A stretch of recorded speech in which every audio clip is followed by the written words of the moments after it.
ఓం నమో నారాయణాయ. ఓం నమో భగవతే వాసుదేవాయ.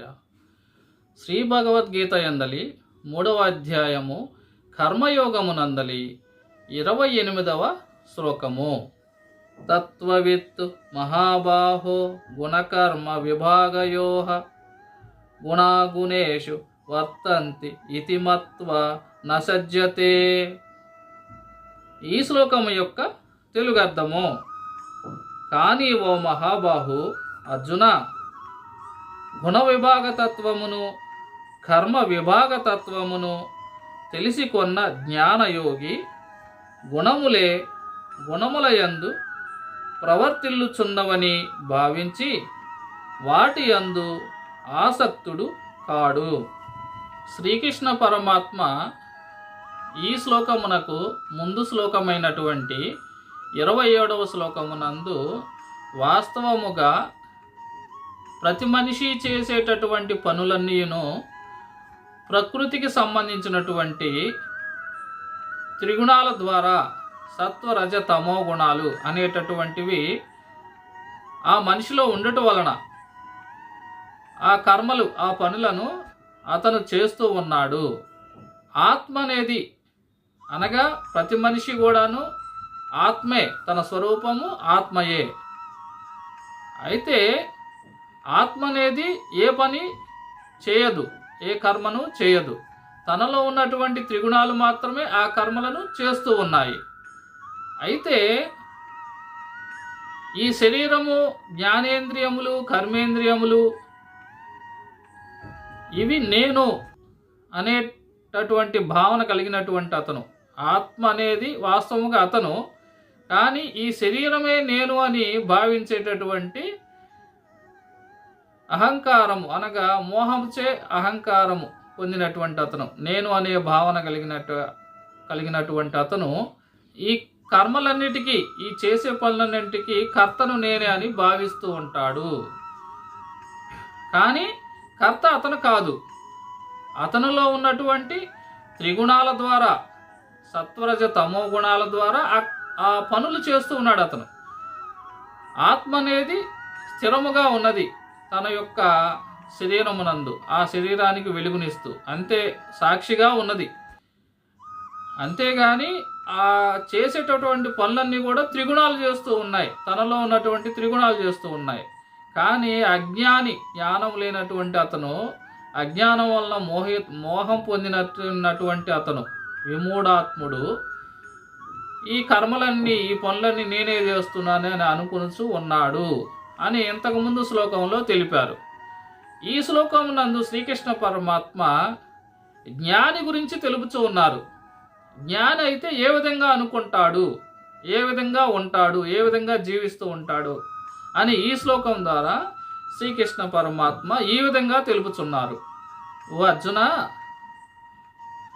గుణ విభాగతత్వమును కర్మ విభాగతత్వమును తెలుసుకున్నటువంటి జ్ఞాని గుణములే గుణములయందు ప్రవర్తిల్లుచున్నవని, తానేమీ చేయుటలేదని తెలుసుకొని ఆ కర్మలయందు అతను ఆసక్తుడు కాడు అని ఈ శ్లోకం ద్వారా శ్రీకృష్ణ పరమాత్మ తెలుపుచూ ఉన్నారు. ఇంతకుముందు శ్లోకములో అజ్ఞాని కర్మలన్నీ నేనే చేస్తున్నానని అనుకుంటూ ఉంటాడు. ఈ శ్లోకంలో జ్ఞాని ఏ విధంగా అనుకుంటున్నాడు అనగా ఆత్మ అనాత్మ.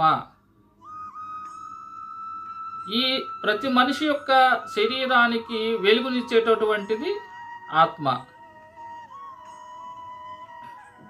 శక్తినిచ్చేటటువంటిది ఆత్మ. అలాగే ఈ శరీరము, మనసు, బుద్ధి, జ్ఞానేంద్రియాలు, కర్మేంద్రియాలు ఇవన్నీ కూడాను మూల ప్రకృతి ద్వారా వచ్చినటువంటివి. ఇవి ఆత్మ కావు. కాబట్టి మనసు, బుద్ధి, జ్ఞానేంద్రియాలు, ఈ శరీరము, కర్మేంద్రియాలు ఇవన్నీ కూడాను అనాత్మ, ఆత్మ కానటువంటివి. మరి ఏది ఆత్మ? ఈ శరీరానికి శక్తినిచ్చేది, వెలుగునిచ్చేది పరమాత్మ నుంచి ఈ శరీరానికి వచ్చినటువంటిది ఆత్మ. ఈ రెండిటి యొక్క భేదాన్ని తెలుసుకున్న అతను మనసు, బుద్ధి, జ్ఞానేంద్రియాలు, కర్మేంద్రియాలు ఈ శరీరంలో ఉన్నటువంటి త్రిగుణాలు, ప్రకృతి ద్వారా వచ్చినటువంటి త్రిగుణాలు ఇవేమి నేను కాదు అని తెలుసుకున్నటువంటి జ్ఞాని గుణ విభాగతత్వము, కర్మ విభాగతత్వము, ప్రతి మనిషిలోనూ సత్వరజ తమో గుణాలు ఉంటాయి. జ్ఞాని అనే అతను ఆ విషయాన్ని తెలుసుకున్నాడు. అలాగే ఈ సత్వరజ తమో గుణాల ద్వారా బుద్ధి, మనసు అనేవి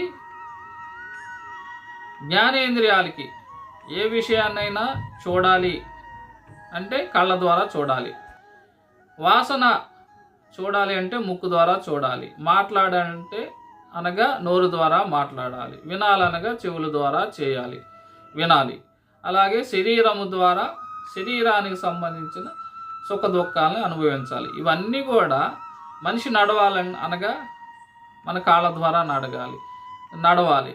ఏ పనైనా చేయాలంటే చేతుల ద్వారా చేయాలి. ఇవన్నీ కూడా జ్ఞానేంద్రియ, కర్మేంద్రియాలు. మనిషిలో ఉన్నటువంటి త్రిగుణాలకు సంబంధించింది గుణ విభాగ తత్వము.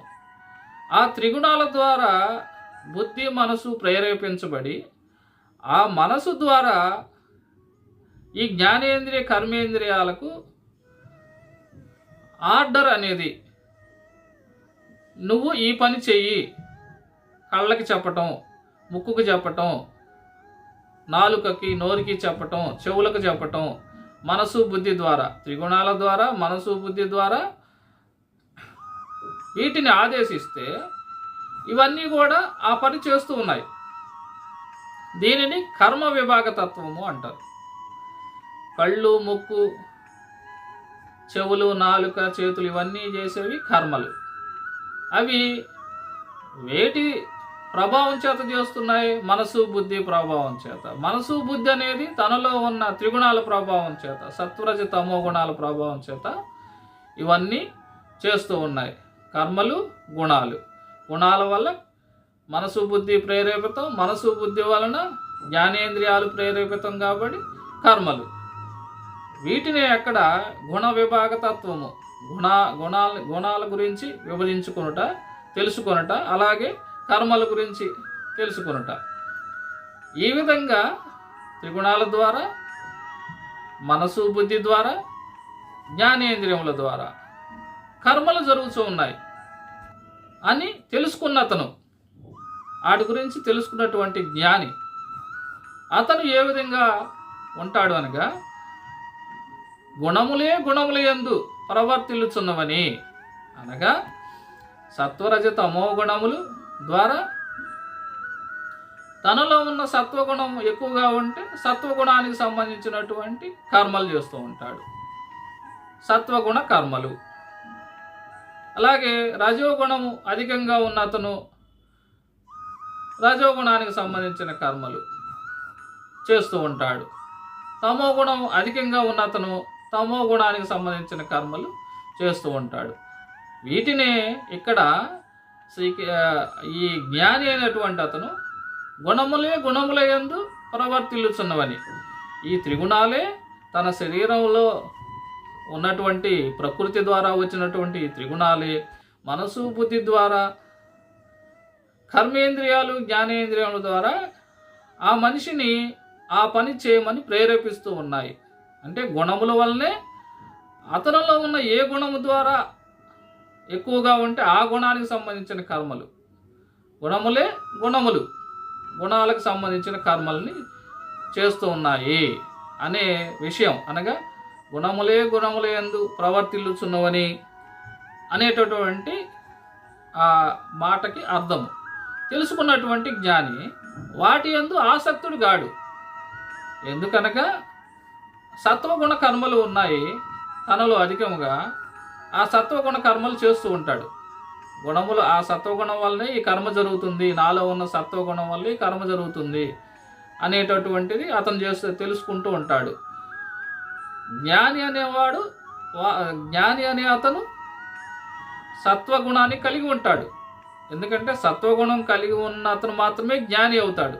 ఎన్నో జన్మల కర్మల ఫలితముగా ఈ జన్మలో సత్వగుణాన్ని అతను పొందాడు. ఆ సత్వగుణం ద్వారా అతను మంచి పనులు చేస్తూ ఉంటాడు. చేస్తూ కూడా అతను ఆ సత్వగుణ నాలో ఉన్న సత్వగుణం వల్లనే ఈ కర్మలు నేను చేస్తూ ఉన్నాను. ఆత్మనైనటువంటి నేను ఈ కర్మలను చేయట్లేదు. ఆత్మ అనేదానికి ఈ కర్మలకి ఎటువంటి సంబంధం లేదు. ఆత్మని వేరుగా చేసేసి ఈ కర్మలను వేరుగా చేసేసాడు. అనగా ఆత్మ వేరు, ఈ శరీరం మూల ప్రకృతి ద్వారా వచ్చింది. మూల ప్రకృతిలో మూడు గుణాలు ఉన్నాయి, సత్వరజ తమో గుణాలు. అలాగే మనసు బుద్ధి ఉంది, జ్ఞానేంద్రియాలు కర్మేంద్రియాలు ఈ శరీరం కలిగి ఉంది. కాబట్టి ఈ సత్వరజ తమో గుణాల ద్వారానే ఈ కర్మలు జరుగుతూ ఉన్నాయి. నేనేం చేయట్లేదు, నేను అనగా ఆత్మను అని అతను తెలుసుకున్నాడు. కానీ అతను జ్ఞాని కాబట్టి అతను సత్వగుణాన్ని కలిగి ఉన్నాడు కాబట్టి అతను కూడా సత్వగుణ కర్మలు చేస్తూనే అతను తెలుసుకుంటూ ఉంటాడు, నాలో ఉన్న ఈ గుణం ద్వారా నేను ఈ కర్మలు చేస్తూ ఉన్నాను. అయితే అతను ఆ సత్వగుణానికి సంబంధించినటువంటి పనులు చేస్తూ ఆ యొక్క ఫలితాన్ని, ఆ మంచి పని చేసిన ఫలితాన్ని ఆసక్తుడు కాకుండా, ఆశించకుండా చేసినట్లయితే ఈ జన్మలో అతను ఏ విధంగా అయితే జ్ఞానిగా మారాడో, సత్వగుణాన్ని తెచ్చుకున్నాడో, మరికొన్ని జన్మల తర్వాత మోక్షాన్ని పొందుతాడు, నిర్గుణుడు అవుతాడు, మోక్షాన్ని పొందుతాడు. కాబట్టి ఈ శ్లోకం ద్వారా శ్రీకృష్ణ పరమాత్మ చెప్పదలిచినది, సత్వగుణం కలిగిన అతను అంటే జ్ఞాని, అతను తెలుసుకుంటాడు ఆత్మ వేరు, శరీరం వేరు, శరీరంలో ఉన్న గుణాలు వేరు, ఆ గుణాల వల్ల కర్మలు జరుగుతూ ఉన్నాయి. కాబట్టి ఆత్మనైనటువంటి నాకు ఈ గుణాల ద్వారా ప్రేరేపితం కాబడి, మనసు బుద్ధి జ్ఞానేంద్రియాలు కర్మేంద్రియాలు ఇవన్నీ ప్రేరేపితం పడి ఈ పనులన్నీ నేను చేస్తూ ఉన్నాను. ఆత్మనైన నాకు ఈ పనులకు సంబంధం లేదు. ఈ పనులు అనేవి నాలో ఉన్న త్రిగుణాల ద్వారా, మనసు బుద్ధి ద్వారా, జ్ఞానేంద్రియం ద్వారా మాత్రమే జరుగుతూ ఉన్నాయి, నేను చేయట్లేదు అని అతను అనుకొనుచు అతను చేసే ప్రతి పని కూడా మంచి పని చేసినను దానిని ఆసక్తి లేకుండా చేయటం అనగా సమాజానికి అతను మంచి పనులు చేస్తూనే ఉంటాడు. సత్వగుణం కలిగి ఉన్నాడు కాబట్టి అతను జ్ఞాని, మంచి పనులు చేస్తూనే ఉంటాడు. ఆసక్తి లేకపోవటం అనగా అతను మంచి పనులు చేస్తున్నాడు, సమాజానికి ఉపయోగపడే ప్రతి పని చేస్తాడు, కానీ ఆ మంచి పని యొక్క ఫలితం పైన ఆసక్తి ఉండడు అతనికి. అదే ఆసక్తి లేకపోవటం.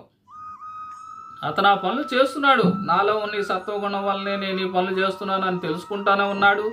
ఆత్మనైనా నాకు వీటికి సంబంధం లేదని తెలుసుకుంటూనే ఉన్నాడు, అయినా ఆ పనులు చేస్తూనే ఉన్నాడు. ఎలా చేస్తున్నాడు? ఆసక్తి లేకుండా. అనగా ఇవి చేస్తున్నాయి, నాలో ఉన్న సత్వగుణం వల్ల ఈ పనులు చేస్తూ ఉన్నాయి కాబట్టి ఓకే, అవి జరిగిపోతూ ఉన్నాయి. సో నేను ఈ సత్వగుణ కర్మలు నాలో ఉన్న గుణం ద్వారా జరుగుతున్నాయి కాబట్టి నేను ఈ పని చేస్తున్నాను అనుకొనుచు ఆ వచ్చే ఫలితాన్ని కూడా ఆశించకుండా ఏ మంచి పని చేసినాను శివార్పణమస్తు కృష్ణార్పణమస్తు అనుకుంటూ అతను చేస్తూ ఉంటాడు అని శ్రీకృష్ణ పరమాత్మ ఈ శ్లోకం ద్వారా తెలుపుతున్నారు. ఓం నమో నారాయణాయ, ఓం నమో భగవతే వాసుదేవాయ.